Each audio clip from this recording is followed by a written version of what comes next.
Tristan, what is something about light that most people don't understand? Well, there's a lot about light that people don't understand. So that's a tough question, actually. I I would wanted to start say, life with the hardest one I could think of, and that was it. yeah, I think the highest level response I could give to that is that light is of utmost importance for proper biological function. Debatably, the most important input signal because it controls timing in biological systems, and everything is downstream from timing. And we're exposed to it or, lack of light 24/7, 365. So, unlike food, unlike physical inputs, water, food, the light environment matters every second that you're alive for your entire life. And the last aspect is just how drastic we have adulterated our light environment in modern society, especially in the last 20 years with the advent, really even 15, 10 years with the advent of smartphones, personal electronics, and LED lighting becoming ubiquitous and spending an ever decreasing amount of time outside. Yeah, that's a great analysis actually, because I think it's easy. At least I'm obsessed with light, and then I know you're obsessed with light. It's a weird thing to be like obsessed about, but once you start to get into it, it is the most fascinating, weird, mysterious thing that is just like an energy. It's an energy field, like it has a magnetic wave, it's a photon, like, the science on it is really interesting, so I wanna dive a little bit in that with you, like, and, like, let's get, like, nerdy and let's get, really technical. I don't want you to, like, hold back, okay? We're gonna get put Right. on your nerd hats, everybody, because it's about to get nerdy. But here's why it matters. You made a great point about, like, really everything being downstream from your circadian rhythm, from like the timing of your biological processes. And light is really a massive input. So let's just start from the beginning. Like, what is light?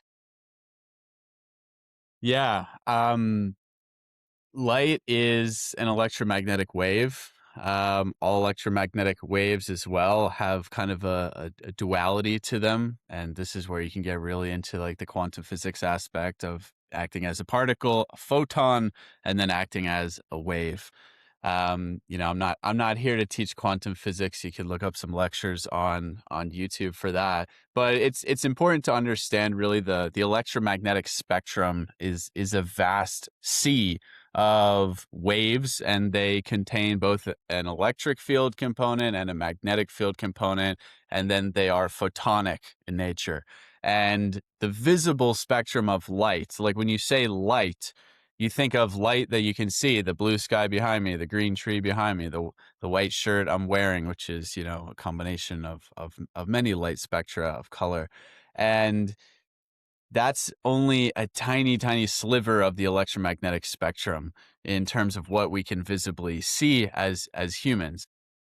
And everything from the electrical power coming out of your outlet to, radio, FM, AM radio to RF communications, Wi-Fi, Bluetooth, cellular data, 5G, X-rays. These are all electromagnetic waves of just varying intensity in terms of their energy, varying frequency, and the varying wavelength. And the wavelength and frequency is inversely associated, and the higher the frequency, the higher the energy of the wave. So that's a lot to digest if you never took a physics class in your life. And that's why this whole subject becomes pretty complex pretty quickly, is because it's really rooted in physics, and most people don't really have a baseline kind of understanding of physics because we're not taught this at a deep level. But you can make it really simple pretty quickly as well in terms of light, and that's what is coming from the sun? What are we naturally exposed to? What have we been naturally exposed to as humans for the entirety of our existence and all, life on this planet pretty much?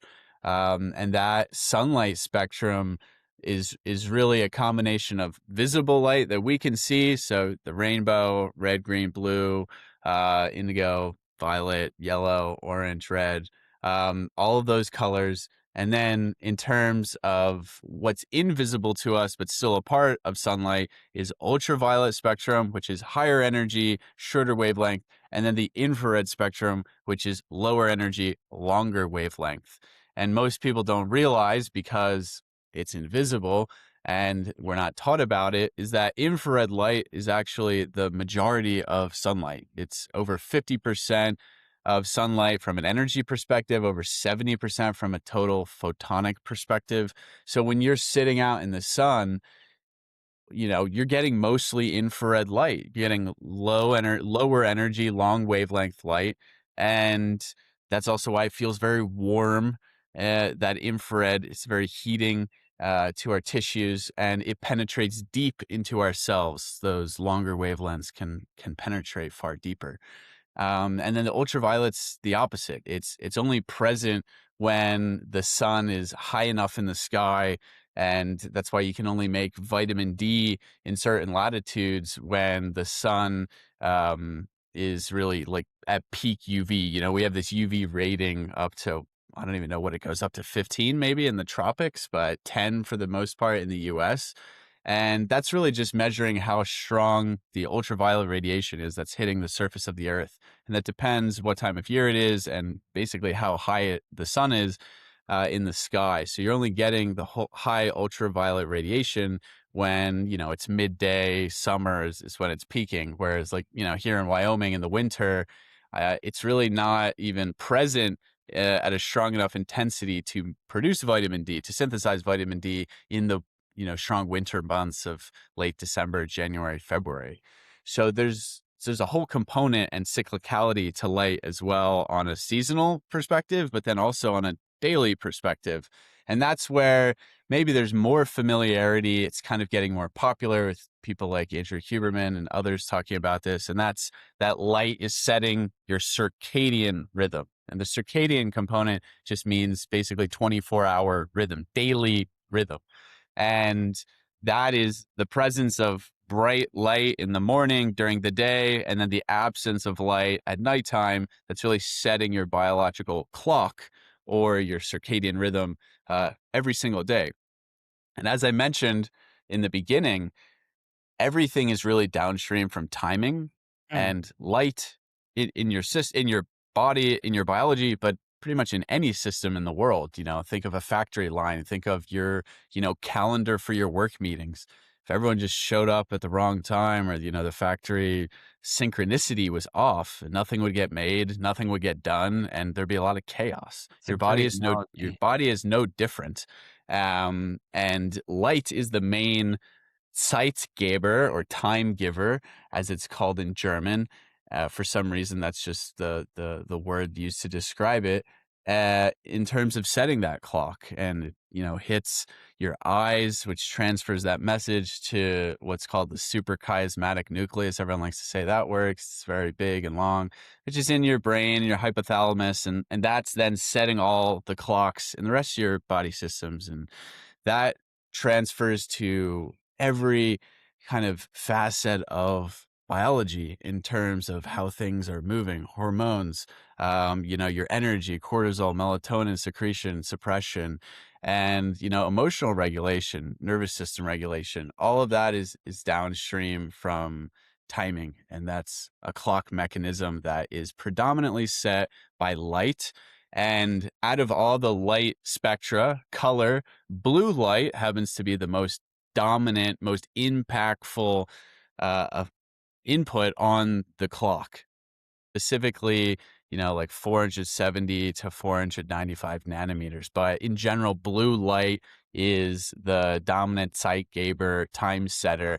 And, it's why when you go outside in the morning and you get a bunch of light in your eyes and you're stimulating those photoreceptors, you feel awake. All of a sudden, melatonin, grogginess, sleepiness goes down, wakefulness, cortisol, energy goes up. That's good in the morning. Now, we don't want that at nighttime, of course, and we can get into blue light, artificial light. But that's really a kind of a high level summary of why light is so important, and it's really easy for us to discount because it's just something that's a bit more intangible. It's not physical. We Mhm. don't have like a dedicated sense really for electromagnetic waves. We have a visible sense, and we can see colors, but we can't see infrared, we can't see ultraviolet, and we almost kind of have a detached relationship from light, but it's impacting us greatly. And I think it is easy once you go down these rabbit holes to kind of become obsessed with light, but you quickly realize that we live in a society where it's very challenging unless you're extremely deliberate to improve your light environment. But to keep it really simple and bring it back full circle is you don't need to know anything about physics. You don't need to know anything about science or light. If you just think of how humans lived, how, pretty much all life on this planet lives, and that's deeply intertwined with nature. And what's going on in nature is that when the sun is up, there's a full spectrum light that's hitting the surface of the earth, hitting your biology. That's mostly infrared, UV, when you're at the right latitude and the right time of day. And then when the sun sets, there is no light from the sun. There is the moon. We have fire, and fire is mostly red and infrared light. And that's it. So if you do nothing or take nothing away, it's like if you can emulate that sort of light environment, you will be most in tune with what your biology is programmed for. And that will allow for optimal biological function, energy, life, hormonal output, emotional nervous system regulation. That will be greatest when you're in highest synchronicity with the light environment, because your clock and your timing internally will be the most dialed in. Well, thanks for coming on the podcast, Tristan. That was really great. That was the best summary I've ever heard of light, and I don't think we need to know anything else, and there's nothing else to talk about, so have a nice day. Um, okay, there's so many places I wanna go. First, who were some people that you started to study that really like, the science on this to me is fascinating, and there's, different Southern Swedish studies on sunlight and the benefits of sunlight and lighting environment. Dr. Michael Moore, I think Eid was the book that I read, The Light Doctor, like, that rocked my world. Dr. Leland Stillman was actually the first guy I listened to on Ben Greenfield's podcast, like, in 2020, and I was in, seminary at the time, like, studying the theological principles of light, and then hearing, like, the physics principles of light was, like, absolutely mind-blowing. There's a ton of unity from a theological perspective, like a biblical perspective on Yeah. light. It's kinda hilarious. It says all throughout the scriptures, God is light. Anyway, we won't go down there, but what was more of the people you started to read and their studies that started to wake you up to like, wow, this is a massive input. And I love how you said that. It was like, it's not something that humans are really good at like articulating. It's not like a diet, like you can go on the Whole30 diet and like, here's the book and like, here's the food you eat. It's like light is intangible to us, really. It's not something we can grab and harness and package. Not necessarily outside of maybe some red light therapy technologies, but so who are some of the scientists that you started to read and listen to that really helped you understand like that the physics that you just so gloriously shared? Yeah, yeah. I certainly had a, interesting journey as well, because I started, electrical engineering background, so I have this kind of physics knowledge as a baseline, but I actually didn't really go deep into it for a long time, and kind Uh-huh. of practiced things much before I went super deep, because I was introduced to, I guess, what you would call the biohacking community in 2019, and that's where I started listening to people like, Ben Greenfield, Dave Asprey, and they talked about this. They talked about light. They didn't go deep because, they're not the researchers, the scientists, but they talked about the importance of morning sunrise, getting outside, and blocking blue light at night. So I kind of started doing that pretty religiously, very early on. So now, like, 6, 7 years ago. But it wasn't until maybe 3-ish years ago, yeah, I started going a lot deeper, and, I started my own podcast and started reading, all the research papers, because I realized that my background in electrical engineering actually lend itself quite useful to understanding these topics deeper.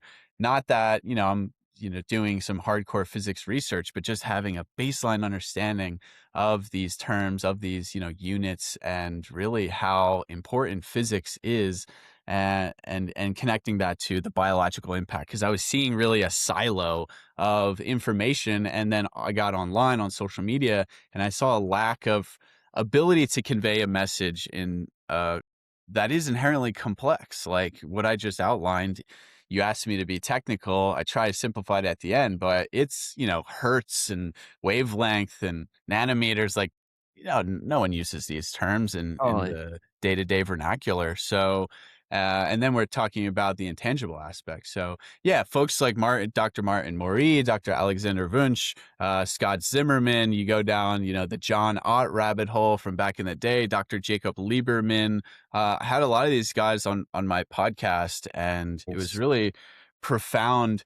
Scott Zimmerman's research with Dr. Russell Ryder really changed my entire paradigm, and that was the connection between infrared light and melatonin synthesis in the mitochondria, and Mm, really that how important infrared light is, and that it is the majority of sunlight, and that then connecting how our modern society is so devoid of infrared light, and it's really this nutrient in terms of an oxidative buffer for our cells. And the reason why we're so devoid of infrared light is because, yes, we don't spend enough time in the sun or outside at all. You don't need to be in direct sunlight to get infrared.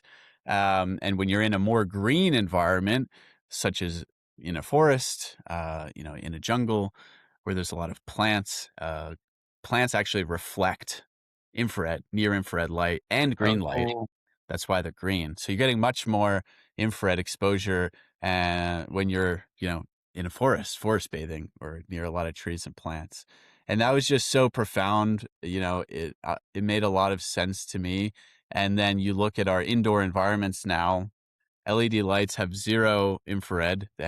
Most of them have barely any red, which is also beneficial in terms of the oxidative balancing, and that's going on at the cellular level. Our windows now filter out infrared light because of energy efficiency. Same reason why the LED lights don't have infrared is because of energy efficiency.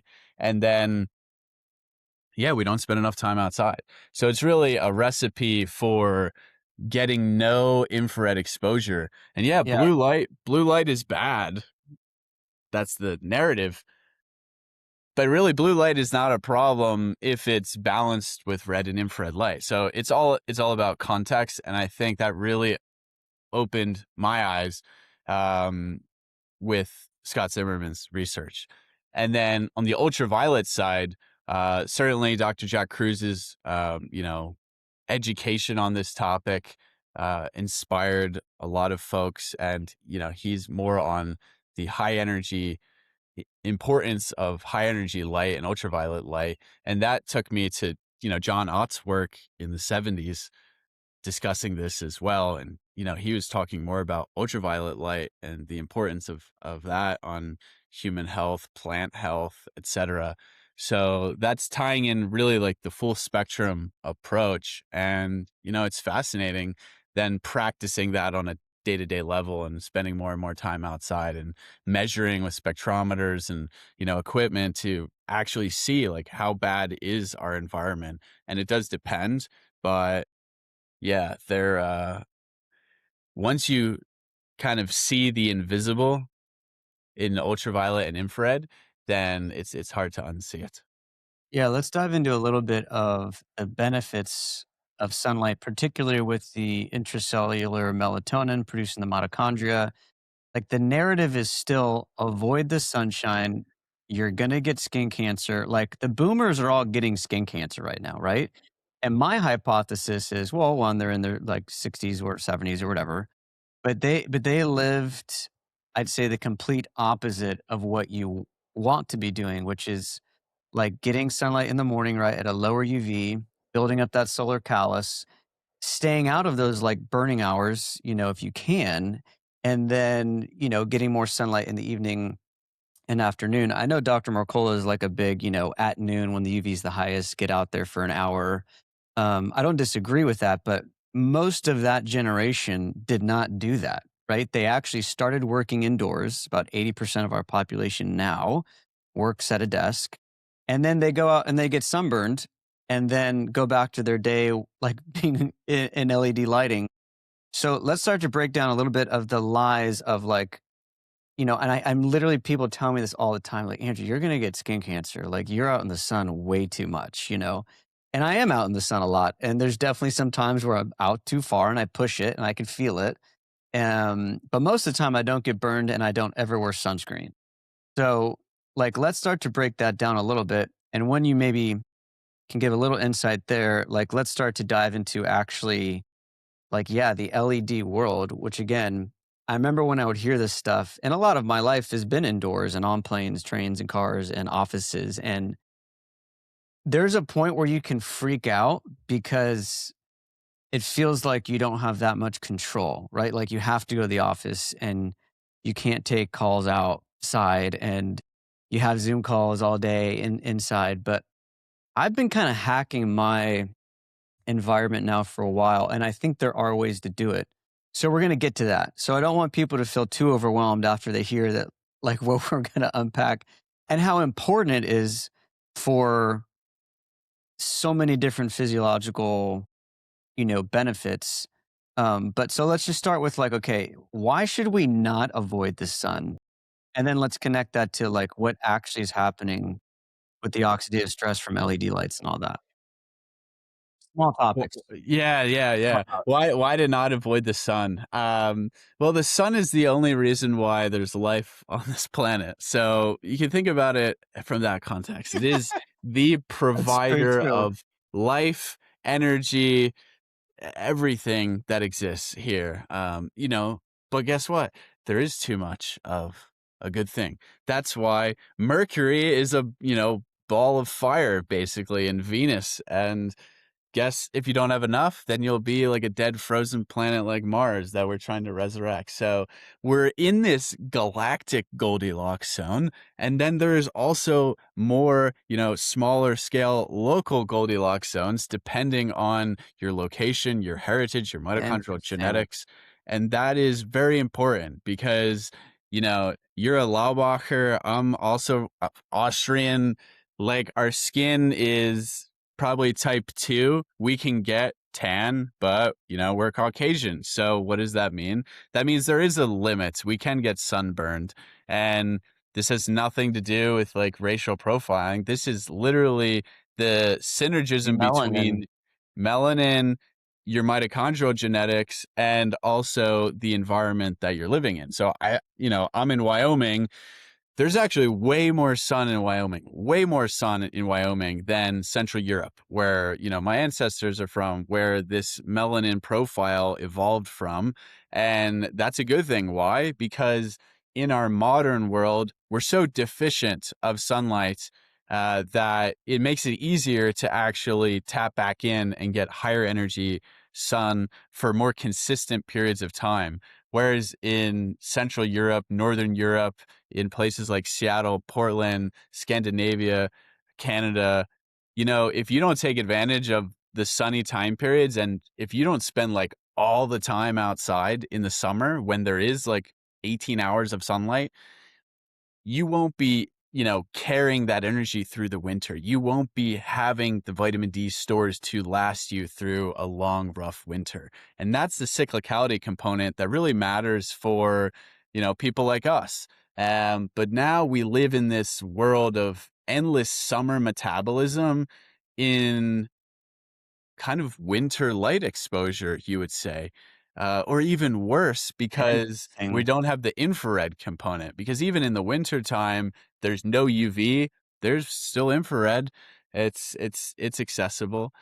So why to not avoid the sun is because it's free energy. It's a different type of energy than what you get from food, you know.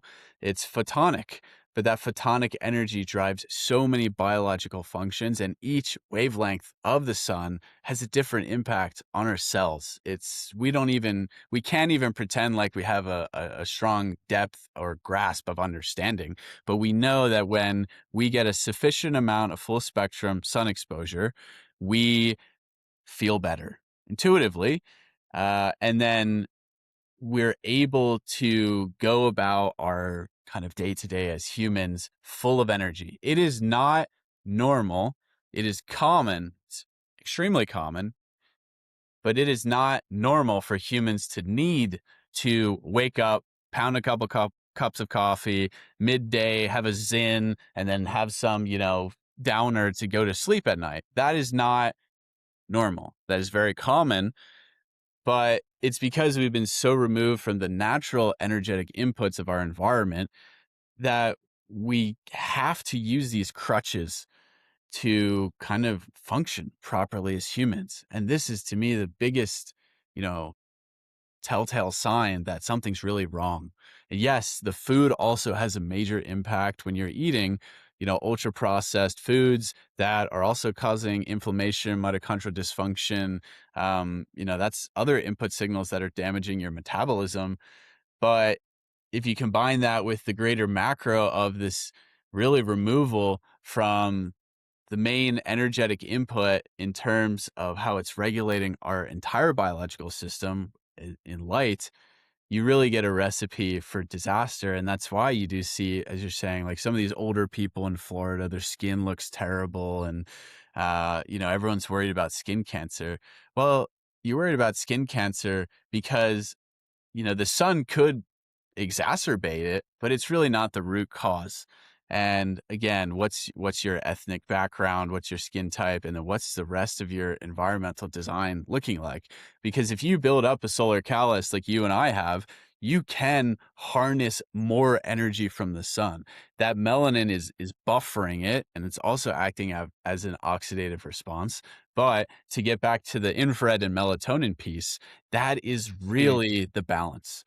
You have to get morning sunlight at sunrise or shortly after. And then if you spend the first 3 hours outside, for example, sunrise here is at 6 a.m. If I'm outside from 6 a.m. to 9 a.m., I'm getting mostly infrared light, like just a little bit of UV.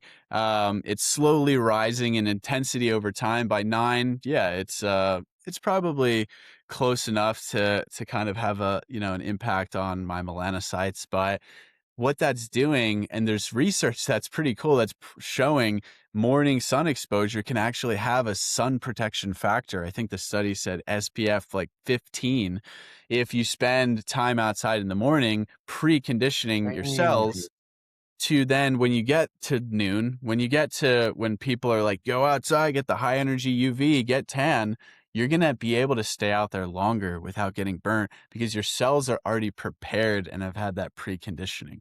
Nowadays, like you mentioned, everyone's working under artificial light the majority of the week. And then maybe they take a lunch break, or maybe they're just weekend warriors and they're hitting the beach in the summer, let alone with no melanin from the spring. The spring is imperative right now, folks. It's already May 20th. Basically, it's almost summer in terms of solar intensity, but you can really start to prep your solar callus in March and April. Because if you think about the summer solstice is June 21st, May 20th is the same strength sun as July 21st.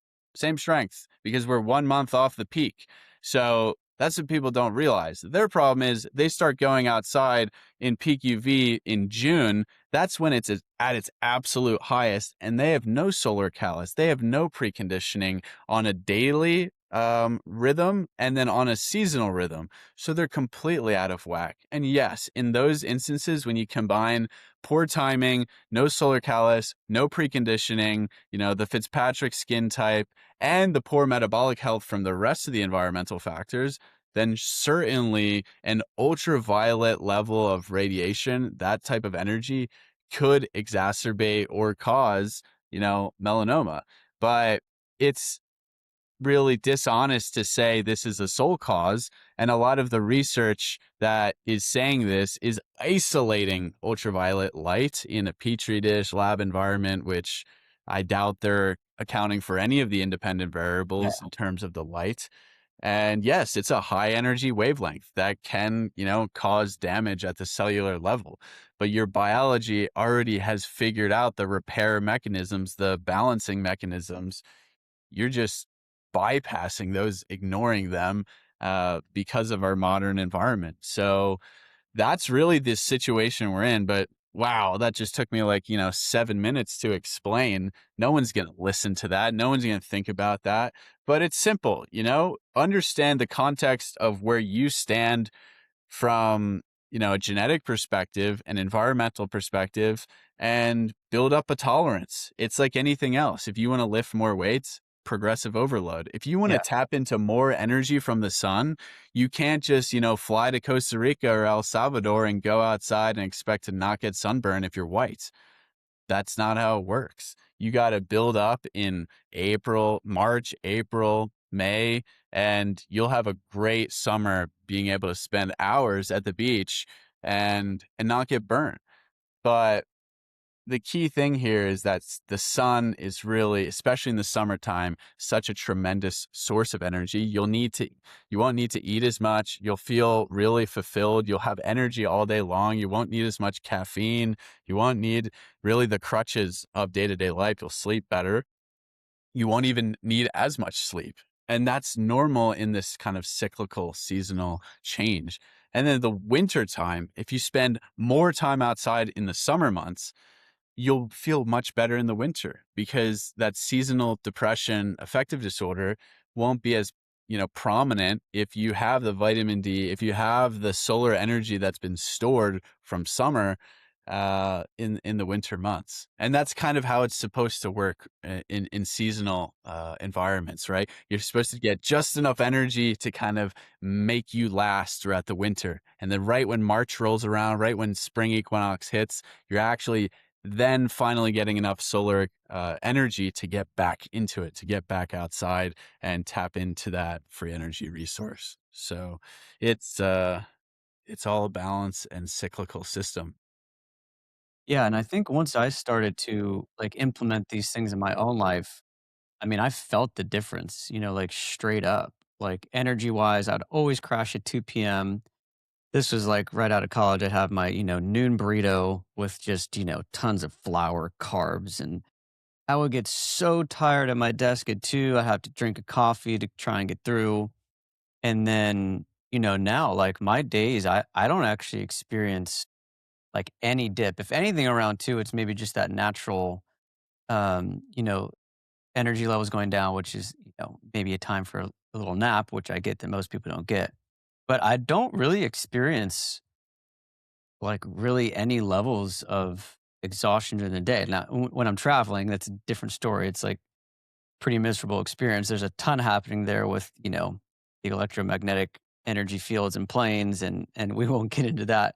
But I think the point that you're sharing is like no matter what your melanin is, whatever color your skin is, like we shouldn't be avoiding the sunlight. Now, even if you're the most fair-skinned redhead, right? Like you can still be getting sunlight in some capacity that can help build that up. And no matter how much melanin is in your skin, however dark your skin is, like you need more, Way you more. know, Yeah. sunlight, which Tons is more. like, yeah, which is like, it's so weird that no one's talking about that or encouraging, people of these ethnicities to like, hey, you actually need to be getting more sun than, someone that has less melanin in their skin. Yeah, yeah, and unfortunately, that's where the education, especially in these, communities where like African Americans or people of African descent, high melanin content, um, or even like Indians living in Canada, for example, this is a recipe for a total environmental mismatch, Right. and they have no idea how much impact that's having because they probably need 2 to 3 times more solar intensity than you and I. We can get away with more. We're actually more flexible, um, but we have to be careful because we can overdo it easier. But yeah, if you're extremely, pale, redhead, then you actually have an ability to absorb so much energy from the sun in a very short period of time. So you have to Mm, be careful, but it's actually a superpower if you think about it because you can kind of get away with less. But then the opposite is true for artificial lighting environment because melanin works as a buffer on the other side as well. So if you have more melanin, you can actually buffer a worse light environment indoors. Whereas, Fitzpatrick skin type 1, more pale, you might be more affected by artificial lighting.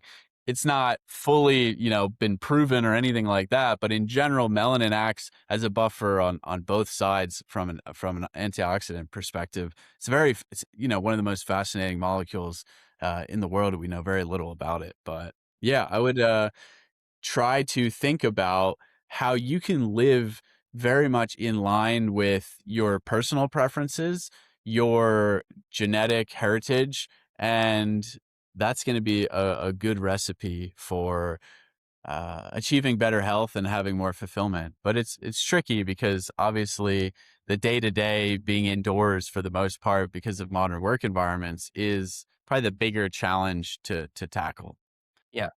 Yeah, so let's just give a few practicals because I do think it is existential. Like if you read Michael Moore's book, like The Light Doctor, he's connecting multiple different types of cancer, breast cancer for women, prostate cancer for men, like particularly to light environments. Like this isn't to me just one thing we can kind of like hear on a podcast and just be like, oh, I'll kind of try. It's like to me, it's like so incredibly important for human flourishing and for like not getting cancers and not getting other, chronic diseases. So let's just take your typical American, Tristan, how would you encourage them in their day to day? Let's just like break it down to one day. And now mind you, there's kids involved maybe, and it's a solid 9 to 5. What would be some practical tips that you could give someone to just start their journey of getting in a better light environment? Yeah, and I'm glad you brought up, the cancer aspect. It's easy to kind of fear monger these days, but it is that important because over a long enough period of time, your light environment is really what's dictating the mitochondrial function. Because I mentioned, the infrared oxidative buffer. Melatonin is one of the strongest antioxidants that your body endogenously produces, and infrared is synthesizing. Infrared light exposure will help synthesize that in the cells, buffering out the oxidative response. And if you don't have that and you sit under these blue dominant lights all day, and then you have other inputs that are causing mitochondrial dysfunction, like poor diet, stress, etc., you're really gonna over time have more DNA mutations in the mitochondria, which happens 10 times, 50 times faster than normal DNA mutations in your nuclear genome. And over time, that can lead to chronic diseases such as cancer. And, that's really scary, but that's kind of how our metabolic machinery is set up. We were never meant to be removed from an environment that balances us out at a cellular level. So how do you get back to something closer than that? People might think it's realistic to do what I do and take calls and work outside all day. You can make a tremendous amount of improvement, progress by just like a few minor tweaks. And certainly the number one like rule of thumb is however possible to whatever degree is feasible in your life schedule, go outside. Just spend as much time as possible outside. To caveat that, try and spend more time outside in the morning when you first wake up, and try and live in rhythm with the seasonal cycles. This can also be challenging from, a work perspective. If you have to be in at 7 or 8 a.m. every day, especially in the winter, that becomes more tough. But now in the summer, you can wake up at 6:30 with the sunrise, and for most people have at least an hour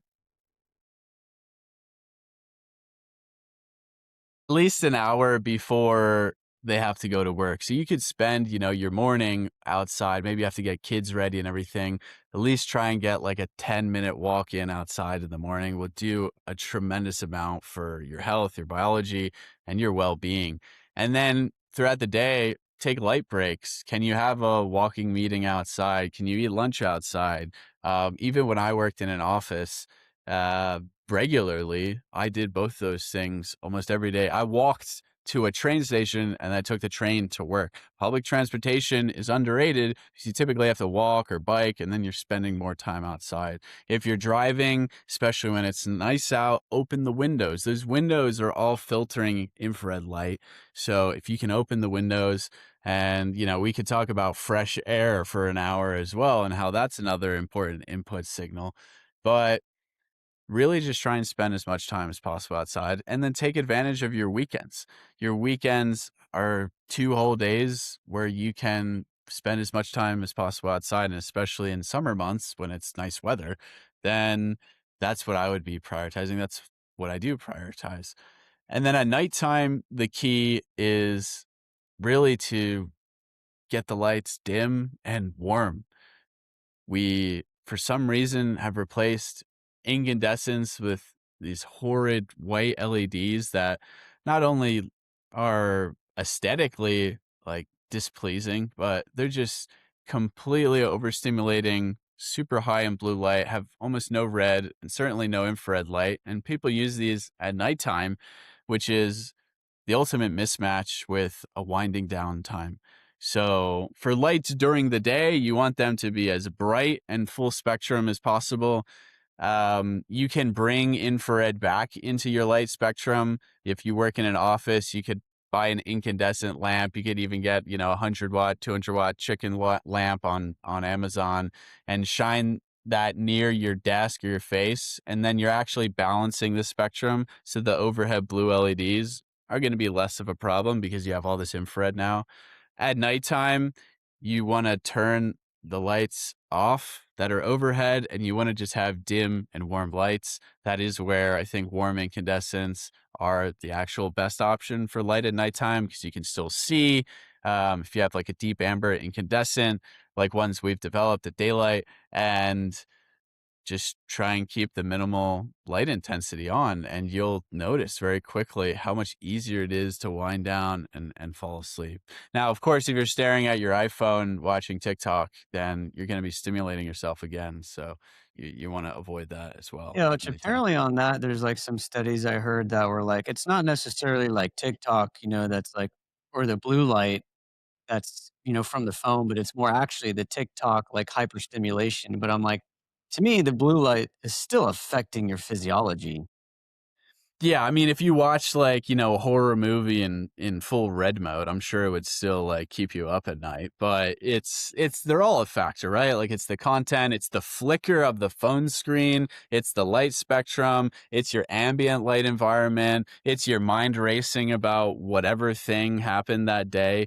Obviously there's so many confounding inputs to what might be disrupting your sleep, but if you don't have the ambient correct, you're never going to be able to have your best night's sleep possible.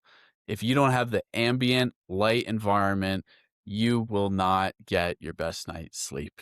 So why leave that on the table? Why leave that up for chance? I mean, you don't even need to go crazy. Like there's this whole red LED biohacker frenzy for a long time, and I used to do that. It's like, no, you just need some really warm incandescents, not that many of them, and ideally they're at, bedside level height, and that's it. If you want candles, beeswax candles are great. It's a nice ambiance. It's way more relaxing, inviting. It's like a campfire. And then you're really giving yourself the best opportunity to wind down and restore and recover. And, why everyone listening should probably understand why sleep is so important. We talked about melatonin during the day, but at nighttime, that lymphatic drainage, that melatonin is cleaning up or it's trying to clean up all of the day's damage, the repair and restoration at a cellular level. So if you don't sleep properly, if you're out of synchronicity from a circadian perspective, then even if you do sleep 8 hours, you might be getting like 5 hours, 6 hours of quality sleep. You're not getting the level of restoration and repair that you should do, the growth hormone secretion, etc. And that's why we see these chronic diseases proliferating younger and younger, is because we're not repairing and restoring like we used to. Mm, And we can't handle the toxic load. The toxic load is increasing, and our ability to handle it is decreasing. That that's great is the insight. recipe for chronic disease earlier and earlier.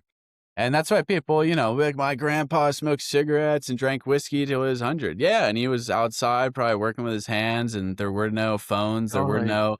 no, bright lights at night. He could have slept 6 hours a night, but he got a solid six. So it's just the environment is so against us right now. That's these deliberate tweaks.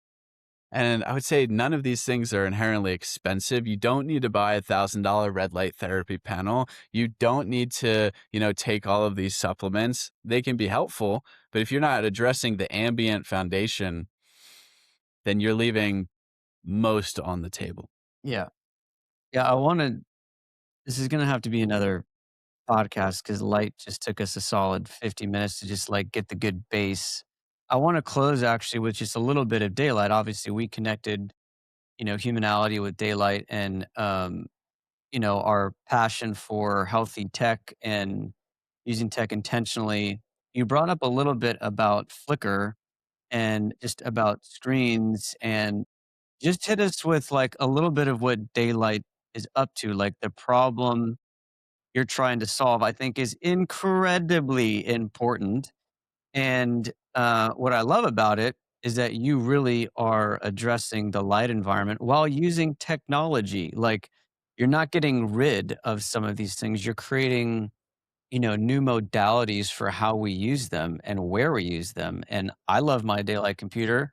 So why don't you share a little bit of just, yeah, what daylight is up to and the problem you're trying to solve? Because I think it's quite massive and a big deal. Yeah, I mean, at its core, I think our relationship with technology is the most problematic relationship in society right now, and that also leads into this extreme mismatch with our light environment, with nature. It keeps us indoors, and really the mismatch in lighting is due to the ambient, light bulbs and things, and our screens. So we need to solve both of those. And yeah, our mission at Daylight is to create a relationship with technology that's actually positive. It's actually synergistic. It puts you back into the real world, gets you back outside if you want to pursue that. It's not limiting you in any capacity. So we've invented a new display technology that is more like a Kindle, more like an analog book that enables that. And, we have a tablet, and it's our first product, and we have aspirations for a lot more to really, how do we get the benefits of technology in terms of, you and I connecting, learning about all these things, podcasting, spreading, a good message. That's the positives. But then how can we leave some of the detractive aspects of technology behind, the addictive nature of it, the overstimulation, the flicker of the light, the super blue dominant overstimulating spectrum, and also the content. So really, it's getting back to something that feels more analog, feels more real, feels more natural, so that you can like kind of just be the best version of yourself. And that comes down to both at a device level and then an environmental design level.